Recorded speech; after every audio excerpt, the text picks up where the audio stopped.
Welcome aboard gCaptain. I'm Captain John Conrad. Globally, we are on the brink of a potential famine of epic proportion.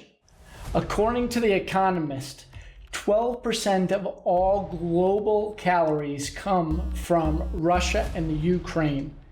The number of people at caloric deficiency levels has risen from 440 million to 1.6 billion people. 250 million people are on the brink of famine right now. Those two countries account for 28% of wheat, 29% of barley, 15% of corn, and a whopping 75% of sunflower oil globally. Without those grains and food, the world could literally starve. So I want to bring you the top 10 reasons that the ships are going to have trouble getting out of the Ukraine. The United Nations Maritime Arm, the International Maritime Organization in London, has sent an American Coast Guard Admiral Fred Kenny, to Turkey to develop a treaty that was signed by the IMO, Turkey, Russia, and the Ukraine, which allows Russia to get its food out, greatly reducing the chance of famine. But remember, there are already hundreds of millions of people at caloric deficiency, so even a slowdown of that Russian grain is troublesome. And then you have the Ukrainian grain problem. 20 million tons of Ukrainian grain is stuck inside the ports, and another 20 million is expected for the harvest. And that isn't even the biggest problem. We're going to get to the number one biggest problem at the end of this video, so stay tuned. The number 10 reason, according to this treaty that was signed between those four parties, Ukraine is only allowed to export material, specifically foodstuff, fertilizer, and ammonia. Now, Ukraine's grain, the primary grain that it has to get out is wheat, corn, soybeans, sunflower seeds. And sunflower seeds can be divided, if there's processing capability, into sunflower oil and sunflower meal. And those grains can only be exported from three ports. You have Odessa, Kramatorsk, and Yonzy.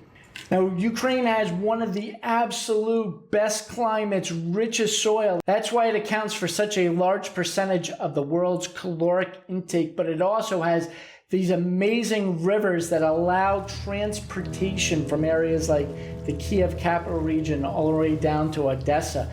And on the eastern side, the port city of Kherson, you can travel up the rivers. That river transport is essential, but the eastern rivers are in the attack zone and are not included in this treaty. Second, there's a limit of what can be exported. The number one thing of concern that can't be exported is humans. Now, that may sound strange, but there are a lot of casualties as a result of this war, and the UN has tried and failed multiple times to establish humanitarian corridors so that the refugees can escape the war-torn regions. Sea transport is the most effective means of evacuation. Greece, because it is an island nation, has thousands of islands, has some of the best fast ferries in the world and could send them to assist in that safe humanitarian movement of people.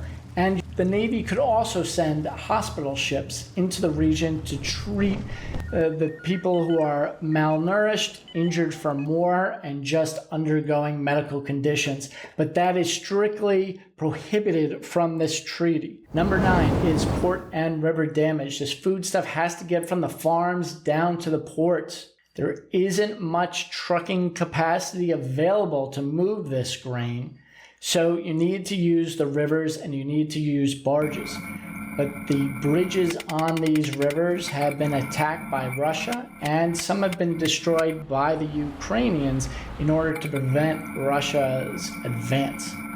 So without those barges, you're burning a lot of diesel oil to get that grain down to the ports, and some of the ports have been attacked themselves. You need massive grain silos to store the material, and you also need the loading and discharge equipment, these massive grain elevators that can load bulk ships that transport the grain. But some of that has been damaged. Number 8 is limited ship types. So you can't send container ships in to get this grain. Container ships can transport grain, but it's really just high value grains like coffee beans that needs to be bagged and put in the container. That's not the type of grain we're talking about. We're talking about corn and wheat, which have to go on big bulk ships. Bulk ships are different from container ships.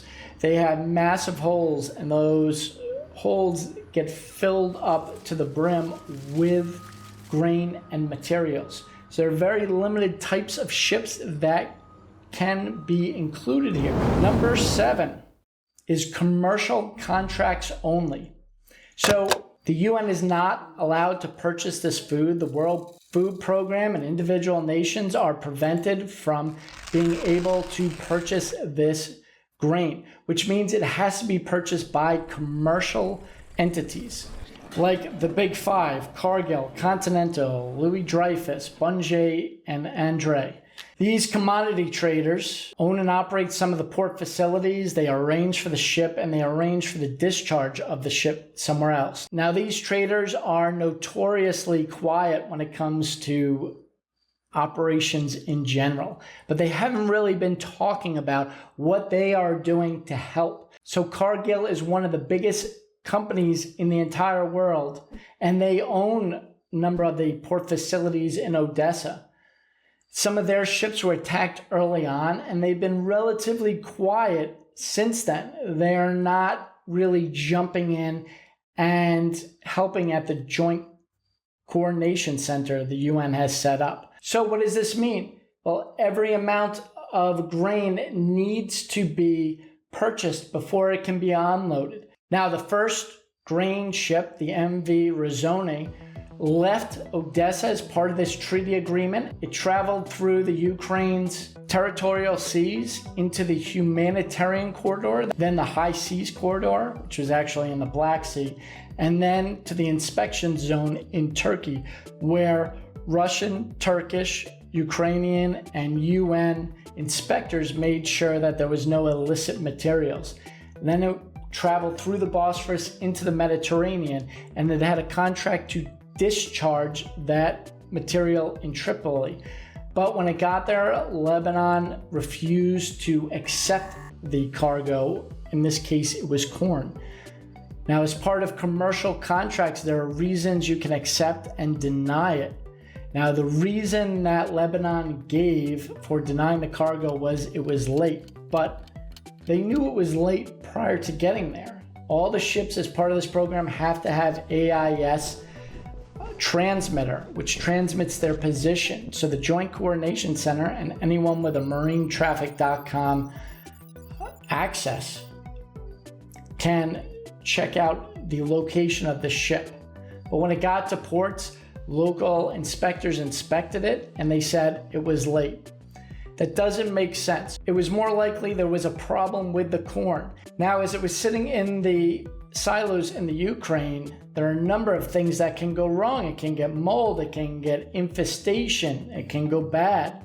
And another big problem is some of this grain is hydroscopic, meaning that if it gets wet, it's going to expand. This is a major problem with bulk ships, because if that cargo expands inside the ship, it can break apart the ship, and a number of ships have sunk in the past because of this.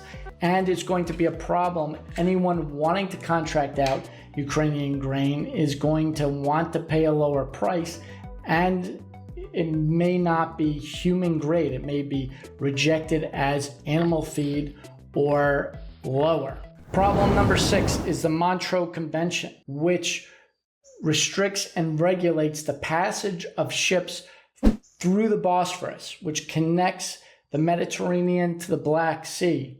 There is Article 19, which prevents belligerent warships from passing through. So when time of war, the belligerent nation, in this case there is only one belligerent nation, Russia cannot send ships through. But Turkey took an extra step. Instead of just limiting Russia, which is right under the Montreux Convention, it also requested that all warships not home ported in the Black Sea, so all American ships, all British ships, all Japanese ships, do not pass through the Bosphorus. So this is just a request by Turkey, but it is a request that NATO, America, and the major NATO navies have honored. So this means that the major NATO nations cannot protect the ships in the Black Sea. It is left to the relatively small NATO nations within the Black Sea, which are Romania, Bulgaria, and Turkey itself. But these navies do not have enough minesweepers to deal with the entire problem.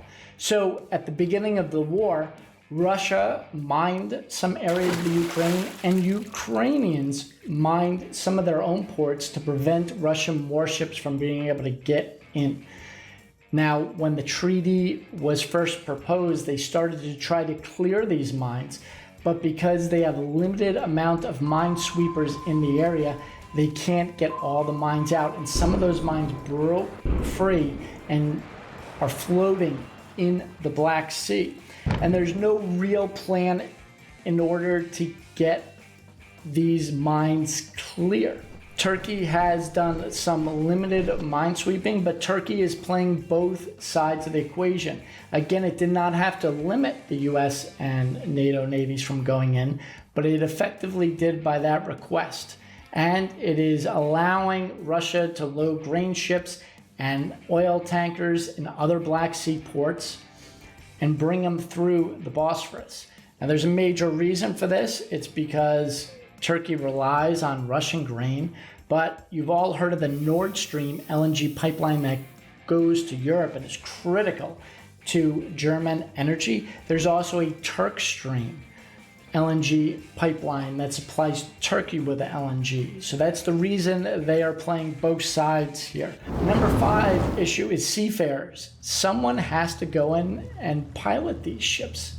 And these ships have to go under MARSEC security level 3 as part of the treaty. So you need extra lookouts, extra security personnel. This is very dangerous employment. Where are they going to get these additional seafarers? Are they going to be compensated extra for this danger? And the master is in charge of these ships, not the UN, not the Ukraine, not NATO. So at any time, if the captain feels that it is unsafe, he can turn his ship around and refuse to go in. Then there's the question of the Ukrainian seafarers, one of the largest body of seafarers in the world.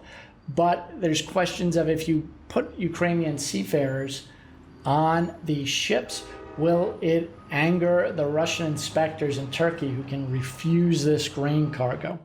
And then, as we talked about, there's this question of mines. So the plan for the mines, according to this joint communication center, is that ships can only transit between 5 in the morning and 9 p.m. and they have to have extra lookouts with binoculars looking for this mine.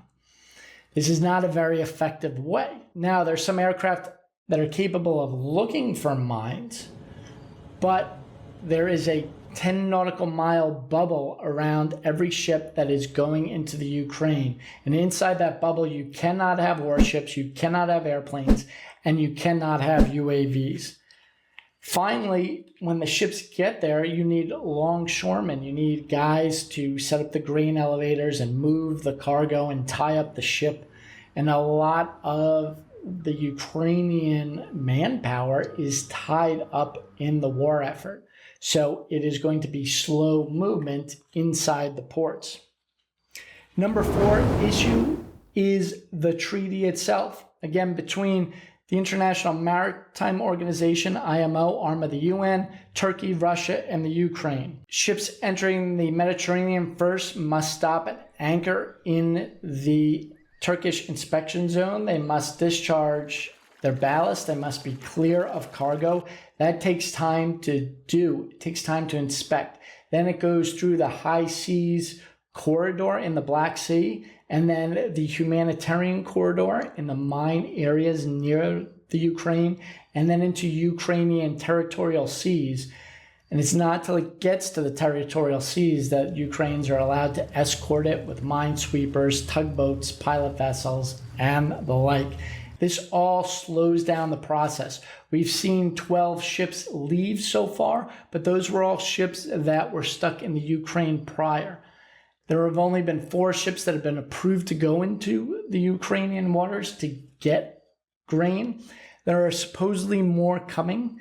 The IMO says there's a lot of interest, but it's going to be a slow process.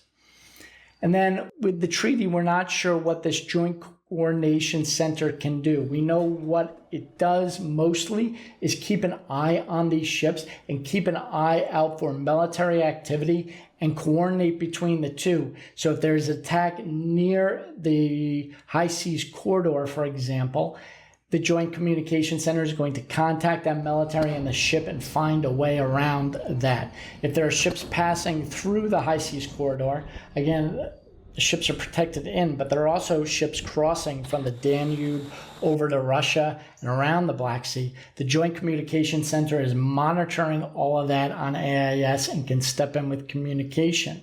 Now, according to the treaty, the JCC may take additional action if one of those cargo ships is in danger. We're not sure what that additional action is. Is it dispatching a Romanian or Bulgarian warship? A NATO warship?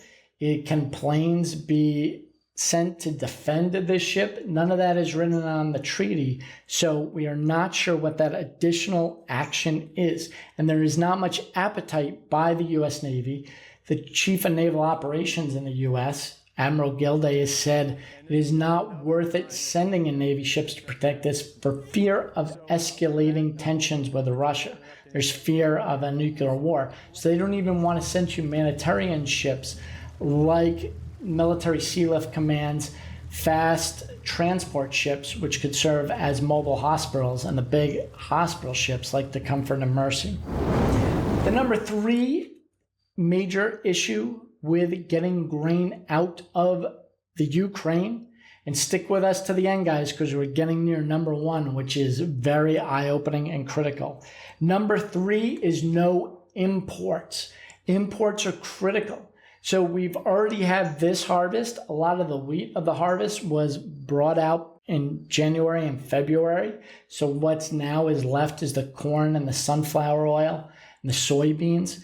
But we have 20 million tons of the next harvest that needs to get out. What's critical for the farmers is a lot of these tractors have been damaged by the Russians. You need replacement tractor. You need replacement tractor parts. You need seed.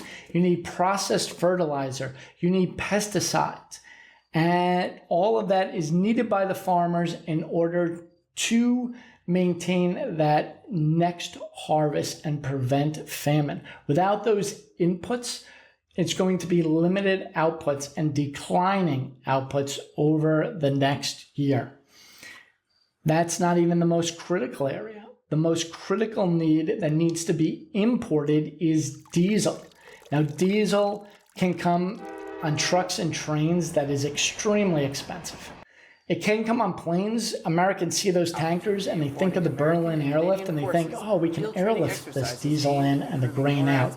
The Berlin airlift was a very expensive operation and it was a very short distance. This grain needs to move a long distance. So you can put grain on planes, but it comes at the cost of diesel. You're going to use a lot of avgas to get that grain high up in the air. We're talking 40 million tons, guys. You can't put this on a plane. If you put it on a truck, it's going to use a lot of diesel, and that diesel has to be brought in, and bringing in diesel uses diesel, so it becomes an exponential problem. The better way to move diesel is by pipeline. That's probably the best way, but pipelines are very vulnerable in war, so that's not an option here. Lastly, by tankers. Tankers are extremely efficient, but tankers are not covered under this treaty. So the Ukrainians cannot get the diesel they need for the tractors and the combines to produce future harvests, and this is a really bad problem. The number 2 biggest issue with getting grain out of the Ukraine is insurance. Insurance runs everything in the maritime world. You have the basic regulations, but then the insurers are going to put higher requirements on the ships getting cargo. So the ships have to have all the insurance they normally have, hull and machinery, protection and indemnity, all these insurance clauses, but then they have to get a war insurance clause, which is expensive. And remember, all of the contracts have to be commercial, so they can't self-insure. They can't be part of a Navy program, a United Nations program, which could, offer to replace the ships if they are damaged. Ship owners risk losing their ships. Now, Lloyd's has issued a insurance policy, a war policy for ships entering into the Odessa, but there's a $50 million cap. This is a critical issue because $50 million is not enough to replace most ships, so it can only replace old, kind of worn out, rusting ships of small size. Again, we have 40 million tons of grain that needs to leave. Optimistic estimates think that we can possibly maybe move 3 million tons by mid-September. But so far, the amount moved has been 275,000 tons. That first ship, the Rizzoni, only carried around 25,000 metric tons. So we have a long, long way to go. It would be good to get big ships in, but we can't because the ship owners would risk losing those ships. So that is all because of insurance. We need bigger insurance policies. We need more generous insurance policies to get the larger ships in. Number 1 problem facing the export is this sheer volume of grain. Again, 20 million tons is sitting on the docks now, and then another 20 million tons. And this is all can be spoiled. It can be infestated with bugs and rats and creatures. It can be attacked by Russian missiles. All of that requires a lot of manpower, and the manpower is being used on the war. Who's going to move and operate those elevators in the ports and tie up the ships? It's a big, big problem that can't be handled by planes, and it can't be handled by barges because a lot of those rivers are blocked. The sheer amount, I could tell you one thing in this video and you remember nothing else. It's the sheer amount of 40 million tons. I've repeated it several times in this video because it is major. So far, only 370,000 tons have been loaded. That is 0.925% of 40 million. We have a long, long way to go, guys. And we have to get that out before the cargo is spoiled by bugs, by rats, by moisture and humidity that can expand and ruin this cargo, mold, and all the other things that can make food go bad. We don't have any air conditioning. We have limited pesticides because there are no imports. This 40 million tons is at risk, and the only way to do it is get a larger volume of ships. No other transport option is capable of moving this volume.